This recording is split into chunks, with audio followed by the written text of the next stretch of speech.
আমি দেখছস ওই যে লোকগুলা আহারে কি রইতে মতো কষ্ট হতাছে যা দিয়ে ওই বুটটি চাই থুই আরে ভাই এই রোদের মা দইনে গেলে বাস পান। আরে নির্বাচনে খার হইছি রইদার জর্তহান আছে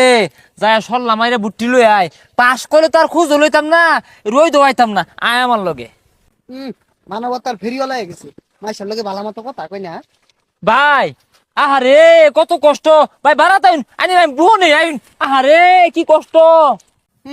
দেখ কি বেষ্টা ধরছে বুঝা যা আদর হইরা উড়ে আনলো। এ ভাই এ গাম গুম শৈলে কোনো যাতা মেরা ধরছুন। আহা গো এগরে বুহনি দিনা কই নিবি এরাই তো আঙ্গল লাগে দিন রাত কি পরিশ্রমী ওরে দে দে টিস্যু দে আরে ভাইরা আমার কত ঘাইমা পেট পেতে গেছে গা আরে কত কষ্ট বুটটা দেন যে আমারে ও ভাই বুট তো দেওয়ানি লাগবো দেখ কেউ না ভালো মানুষের দেওয়া লাগবো। হ্যাঁ এ ছাতা মারার কথা শুনলে আমার শরীরটা চলে এ আমার রূপে ভালো মানুষটা আর কোন আছে কম আদর হরতাছি গন্ধ গামা শরীরটা যে বউ জরা নিলাম গ্যারান্টি দিতে যে গাম মুইতে দিলাম তো কোন ভাই দিব